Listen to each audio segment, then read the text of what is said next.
going bonkers, TikTok diets are all the rage.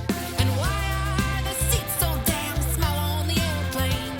Because it's hard to be a person with a body these days. You're listening to Burnt Toast. We're Virginia Solsmith and Corinne Fay, and today we are giving you the second part of our conversation with Savala Nolan, public speaker, professor at UC Berkeley, and author of Good Woman, A Reckoning, and Don't Let It Get You Down, essays on race, gender, and the body. This episode originally ran as a paywalled episode, but today we are unlocking it so that everyone can listen. And then stay tuned for our bonus segment, Indulgence Gospel. This week, we are talking about peptides, bro science, and I'm sorry to say it, but clavicular, the 20-year-old looks maxer extraordinaire. Indulgence Gospel segments are a perk for paid subscribers, so if that's not you, click the link in your episode description or go to burnttoastpodcast.com to join us. All right, we got to talk about men a little bit. Do we have to? No, I'm kidding. I love men. I really questioned myself whether we did. But you write really well about men in this book. You articulate a lot about a certain kind of man that I think is going to be very familiar to a lot of our listeners. You call him the voting booth feminist. So, yeah, define voting booth feminist and tell us how, that particular type of man, perhaps without realizing it, contributes to this narrative about what a, quote, good woman should be. Well, the voting booth feminist is alive and well, Virginia.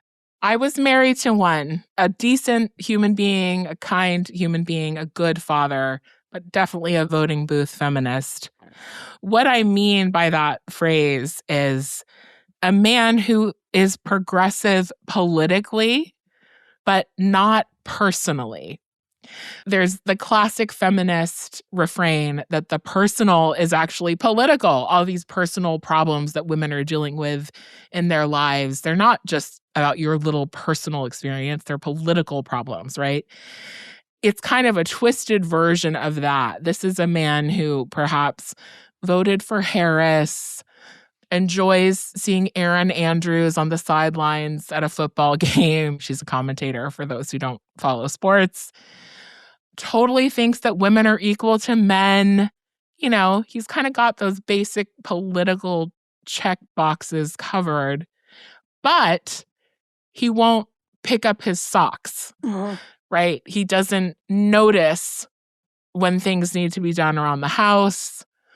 He's not sure what the phone number is for the dentist or how to find it.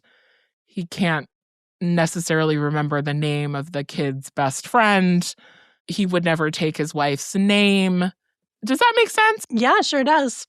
Yeah, it's a feminism that is externalized, not internalized and into it's very the domestic abstract. life. It's an abstract feminism, but it doesn't apply to day-to-day life. 100%. I think there's a lot of men out there. I don't have the science to back it up, but I think there's a lot of men out there who are in that bucket. And a lot of women who, first of all, have been socialized to believe that having a man is number one, right? That there sort of is no them without the man in the house to choose them and give them that stamp of cultural approval.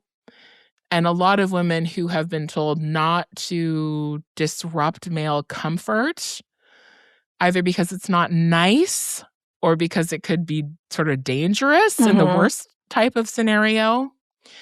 There's a lot of women who take for granted that they are supposed to be in charge of the domestic stuff.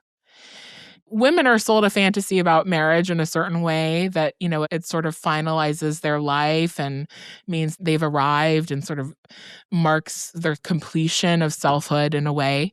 Men are sold a myth about marriage too. I'm not sure we talk about it quite as much as we should.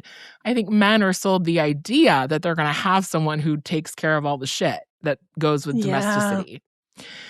Maybe it's a little more subtle, but they go together.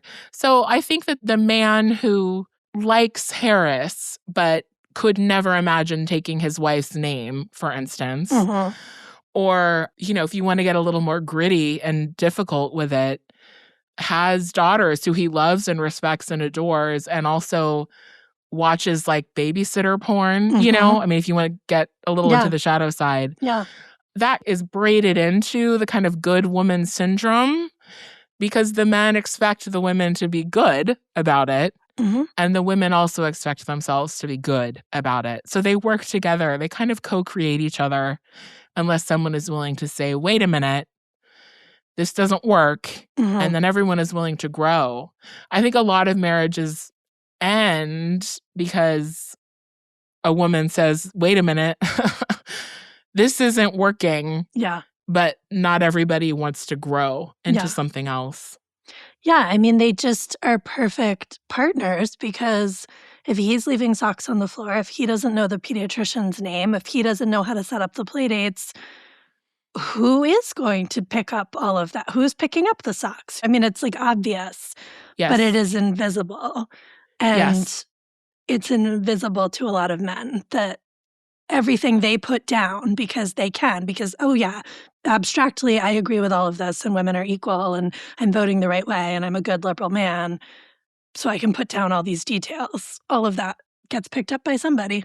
It's not to say that the external feminism is insincere, right? Right. But in a way, it operates as a cover for a deficit in the personal zone. Yes. It's really fascinating to me. And it's part of why my marriage ended, you know, good human being, wonderful dad, but didn't want to see what else was possible for us in this area.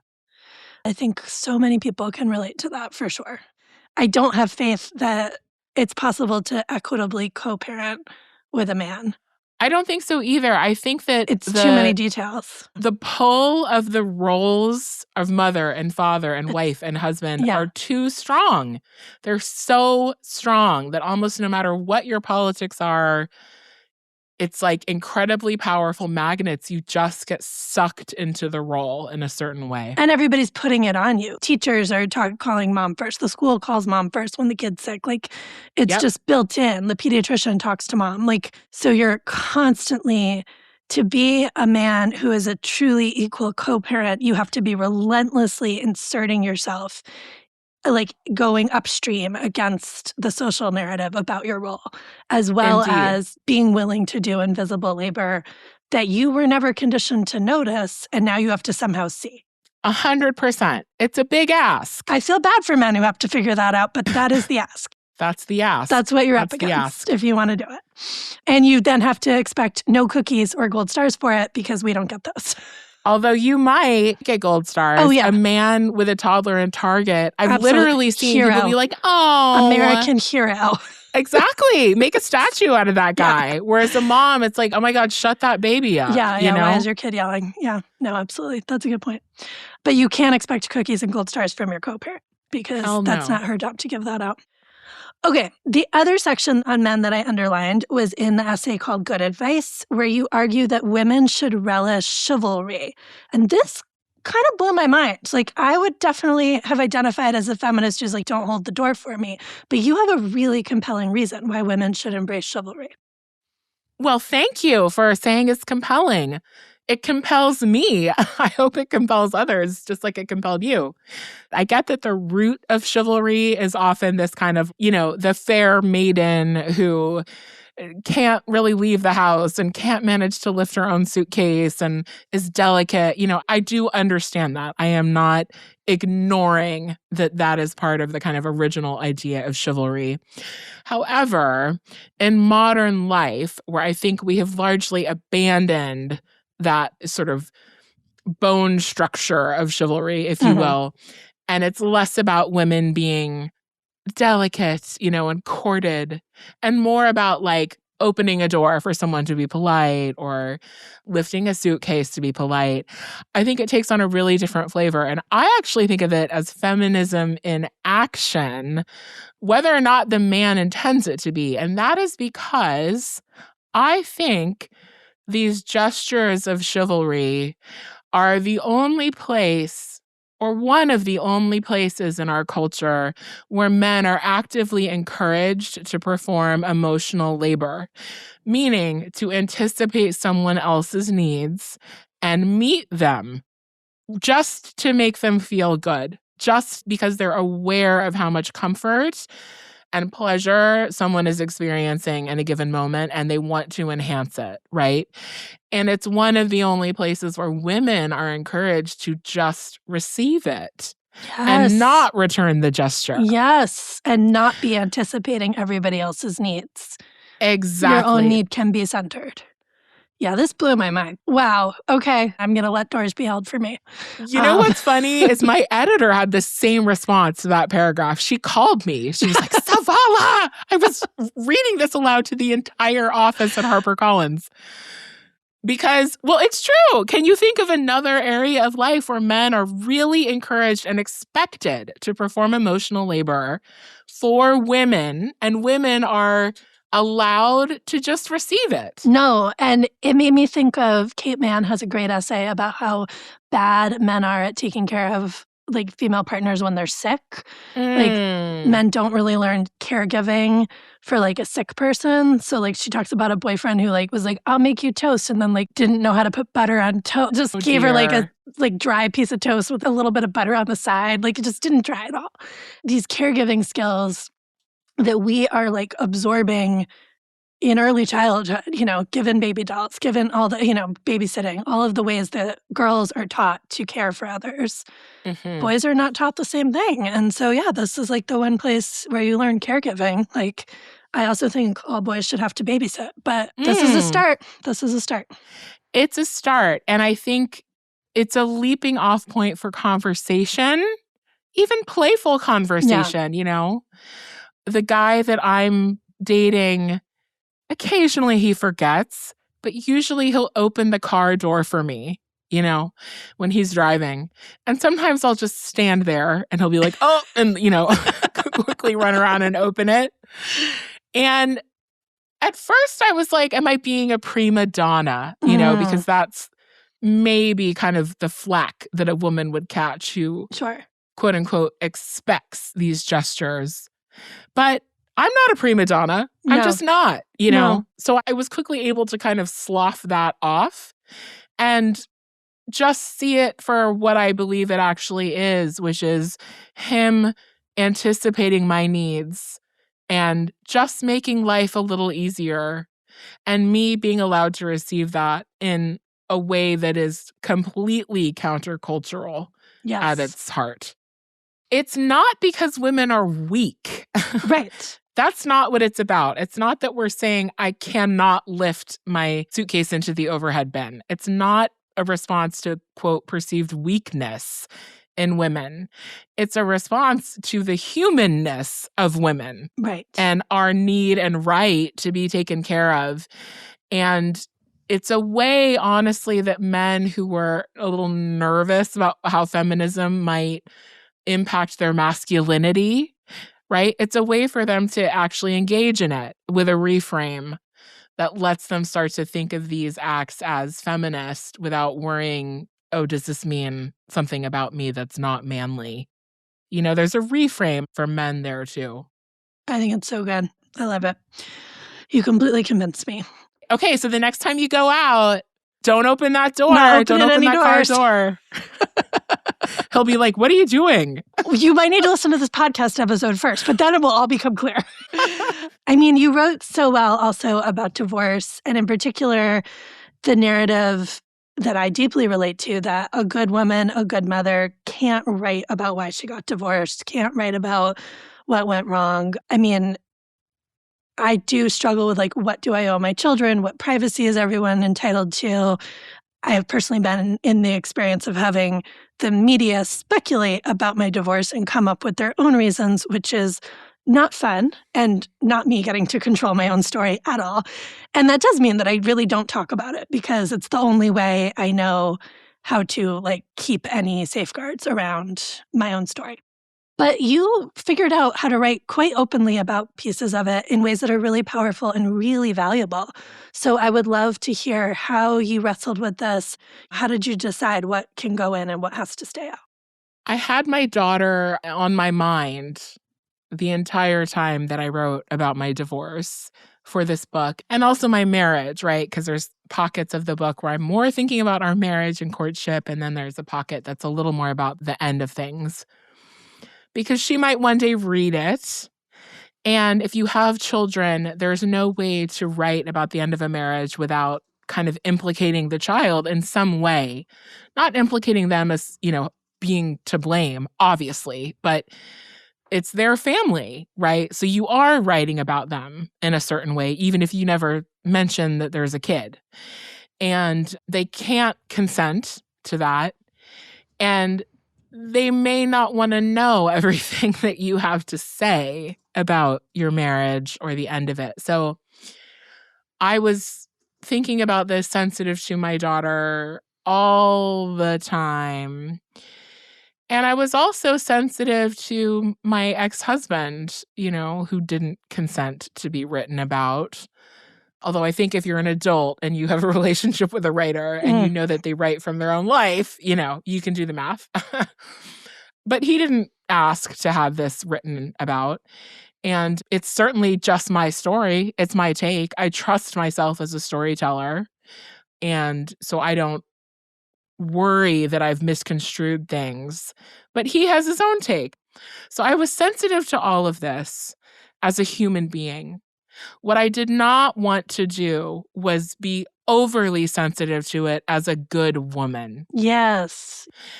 I did not want to silence myself for fear of upsetting him in a way that was actually rooted in my desire to take care of others more than myself.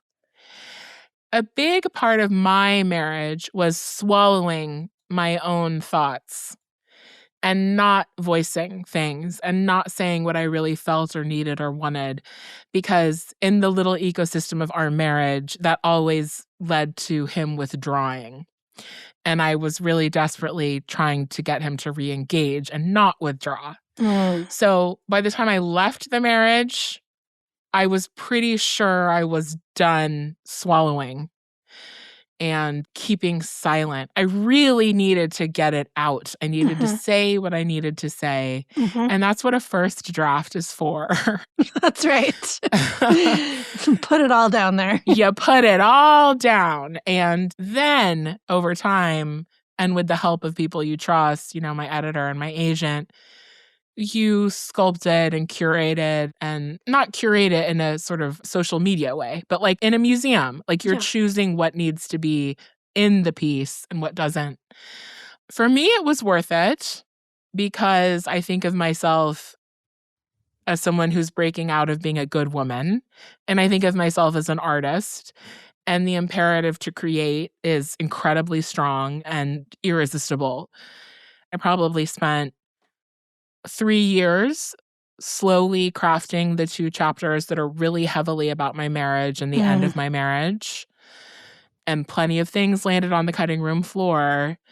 Ultimately, I chose myself. I chose my own voice. It's what I did in my marriage. And so the piece, in a way, became an extension of that. And life is risky. You make your choice, you do the best you can with the information you have, and the chips fall where they fall, and the returns are never all the way in. So is it possible in 20 years that I will regret speaking about my marriage? Sure.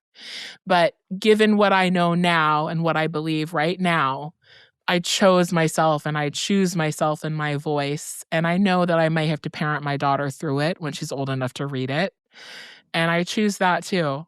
I think you nailed it. I'm so glad you chose yourself and your voice. I'm so glad you wrote what you wrote, that we all get to benefit from it. And, as someone whose older kiddo is now old enough to read things I wrote about her early life, there are conversations to be had, and some of them are hard, but it's better for them to see us taking up space and telling our stories than not. Yeah, that's the bet that I'm placing here. Yeah, same. And I feel as confident as I can in placing that bet because I really listened to my gut and my intuition.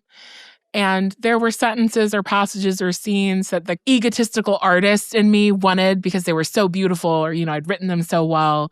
But this sort of tender heart part of me, that instinct was like, this is a little too much for her to know. Yeah. And I took those out. So this is why it was such a slow process to craft some of that writing.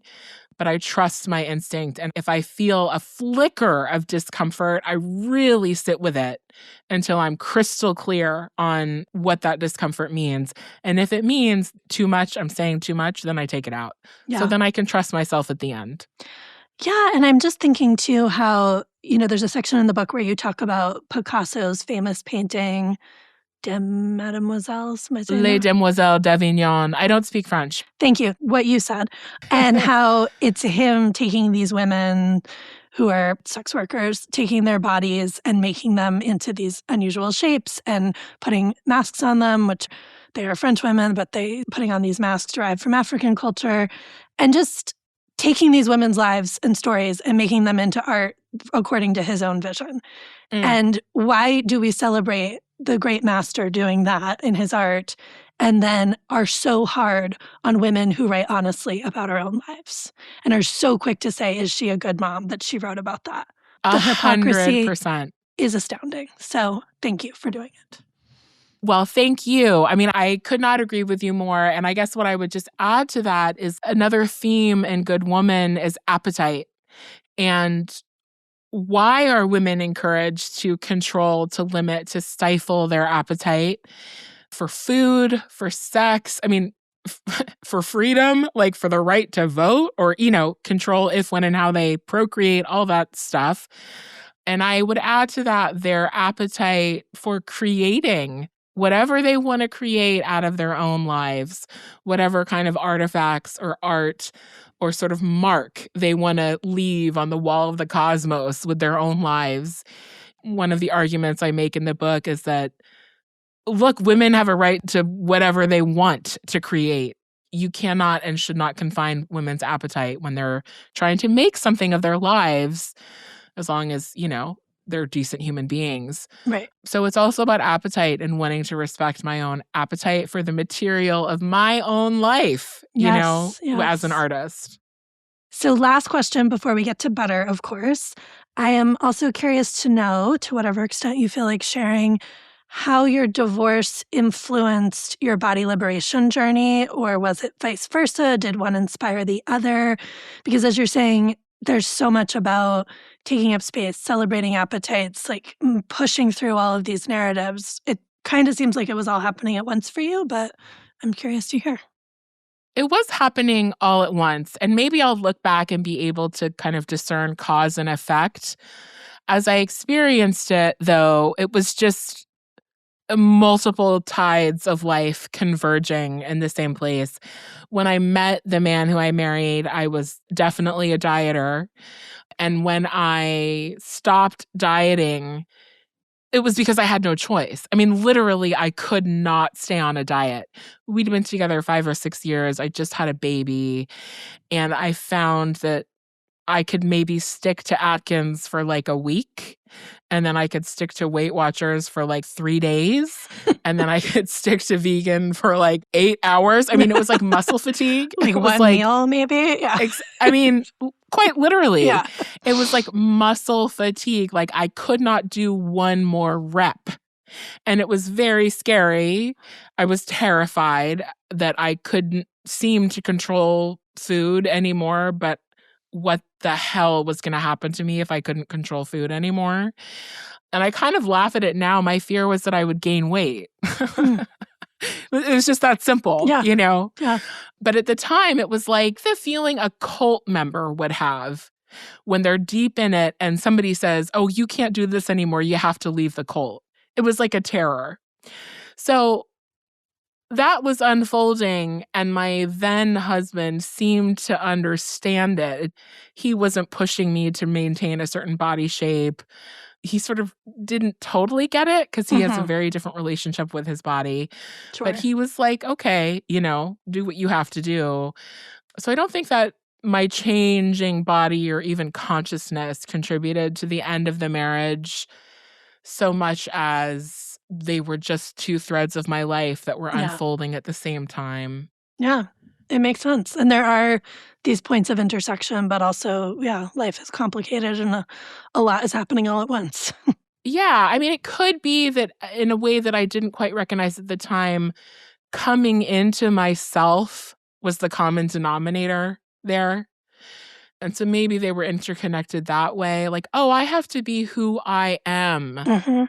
right? So I can't keep trying to shrink, and I can't keep trying to shrink in my marriage either, you know? It's possible that that was the common denominator there. Oh, it's also fascinating. I just feel like I could talk to you for hours. I love your work and the way you think about these things so much. Oh, thank you. You can reread the book for hours and hours. I mean, I'm sure I will. And I will be giving it to every woman I know for sure. Oh, thank you, Virginia. All right. So we end with butter, which I'm sure you know is our recommendation segment. So Oh, yeah. what butter do you have for us today? Okay, can I give you a classy and a trashy? Is that allowed? Best combo of butter. Okay, the classy butter is being around moving water. Oh, perfect. I know, like, for half the country, that's like a slap in the face. Yes, as we record in January, sure. Right. I'm in California. I live close to the water. Being around water, for me, is incredibly grounding and sort of puts me in this contemplative, exhale of a space. So I'm trying to get out to the water. I'm trying to get to the coast. And when I can't do that, I'm trying to be mindful, even like when I'm in the bath or like pouring the water in my tea and just snatching a little bit of that flow state. Oh, that's nice. Here's the trashy butter. Get out the trash bag. I have been living, for years now, but it's only increasing, for extremely trashy reality TV that features a love story or multiple love stories. Like Love is Blind, Married at First Sight, Love After Lockup. Oh, boy. OMG. Get yourself some popcorn and settle in. I started watching these after my divorce sort of was imminent. Obviously, I was ready to leave the marriage, but divorce is brutal and hard and sucks. There's no way around it. And it was actually quite medicinal for me to see these love stories that were a freaking mess, because it was like, oh, nobody is good at this. Yeah. It's like, yes, it's dramatized and all that, but it's like, we're all bringing baggage. Yeah. None of us have all the tools. We're all little kids with hungry hearts, It helped me feel better about myself, and it still does, to be honest. Yeah. So the trashy butter, if I can put a plug in for Love After Lockup. Do you know that show? I have not seen it, and now clearly I need to, so. Well, there's an entire world out there, Virginia. It's like discovering that there's life after dieting. It's like there's a whole world out there. There's an entire world. I have incarcerated people in my family, so I'm not fetishizing that community, okay? Right. But the premise of the show is people who were not incarcerated who fall in love with people who are incarcerated there's all these apps, there's all these things that can connect you. That seems great. Well, the incarcerated person then gets out and usually as a condition of parole has to move in with someone. Oh, that might be fast-tracking things in problematic ways. Exactly. Yeah, got it. There you have it. I'll leave it at that with a ... Yeah, I'm intrigued. I want to watch. Okay. I'll do a classy/trashy butter since we're on that theme. And of course, this is running in March, so the cultural moment may be over by then. But I was a late adopter, and I'm comfortable with that, which is I just watched all of Heated Rivalry. I knew that's what you were going to say. You knew where I was going. Classy and trashy, right? I watched it because Corinne made me watch it, and I texted her after the first episode, and I was like, I don't get it. I don't know. I don't think it's that good. And she was like, keep going. I was like, Jack, we got to keep watching, Corinne says. Get into it. And by episode 3, we were both like, oh my God, we love it. I know. It's fire and ice. It's so good. Everything you could hope for. It's so good. And so my classy part of the rack, the show is both classy and trashy. I think we can agree. But I, of course, now want to read the books. I think I'd read the first book years ago, but not the whole series. And so I decided to order all the books, and I ordered them from Tropes and Trifles, which is an independent bookstore in Minneapolis that Kim told me about. And I was like, you know what? This is a good way to support a Minneapolis business right now, and also my need for more gay hockey players. It's a win-win. Yes. So I ordered that. Kim's excited. And I put a note in like, no rush to get them to me because you're busy doing democracy. But I'm excited for them to arrive and to get to read them all. Yes, that is classy as fuck, I must say. Yeah, I'm excited. That you went to Minneapolis. And I have got to figure out how to do that on bookshop.org. Although I'm technically agnostic on booksellers right now. Yes, of course, you have to be at the moment. Exactly. But the podcast is not. We are pro-indie, and you're going to order Good Women from your indie bookstore or from Tropes and Trifle if you want. They have a great website. You can just order and have them shipped to you. Well, this was an amazing conversation. Thank you so much for being here. Just tell folks where we find you, how we support your work. Oh, it's been a serious joy to be here. I could do it all again. The best way to support my work is, of course, to buy Good Woman: A Reckoning and share it with the women in your life that you love, and maybe even the men in your life that you love. I agree with that. Yeah. And if you can't buy it, you can get it at libraries or borrow it from a friend. Obviously, as an author, I'm interested in book sales, but mostly I'm interested in the ideas in the book doing good in the world. So read Good Woman. And if people want to hang out a little bit, I'm on Instagram at Savala Nolan, and savalanolan.com is my website, which is another way to get in touch with me. And I totally welcome that. I love doing book clubs, talking to readers, all that stuff. So if folks are interested, they should reach out. Thank you, Savala. This was such a joy. Thank you, Virginia. The pleasure was mine. Okay, next up we have Indulgence Gospel, our new bonus segment for paid subscribers. Today we're talking about peptides, bro science, and clavicular, the 20-year-old look smaxer that is having everyone take a closer look at the whole peptides trend. Freeless, you won't want to miss this. Click the link in your episode description or go to burnttoastpodcast.com to join us. Okay, I can't wait to hear what everyone thinks about this episode. How do you feel about performing goodness? How did this reframing of chivalry land for you? And how are you feeling about peptide bros? Paid subscribers can come tell us about it in the comments on Patreon. If you're not a paid subscriber, you can join us for just $1 per week at burnttoastpodcast.com. And stay tuned next week for our episode with Cole Caston, where we ask, is menopause a diet? See you next time. You've been listening to Burnt Toast. If you'd like to support the show, follow us for free in your podcast player. And if you have a second, please leave a little note about why you love Burnt Toast. Your reviews really help new listeners find conversations like these. The Burnt Toast podcast is hosted by Virginia Soul-Smith and Corinne Fay. You can follow me on Instagram and Threads at _Soul-Smith. Follow Corinne on Instagram at SelfieFay and on Patreon at Big Undies. This podcast is produced by Kim Baldwin. You can follow Kim at The Blonde Mule on all platforms and subscribe to her newsletter at theblondemule.com. The Burnt Toast logo is by Deanna Lowe. Our theme music is by Faraday. Our video editor is Elizabeth Ayiku, who also runs the Me Little Me Foundation, a virtual food pantry supporting multiply marginalized folks recovering from eating disorders. Learn more and donate at melittlemefoundation.org. And Tommy Heron is our audio engineer. Thanks for listening and for supporting anti-diet, body liberation journalism.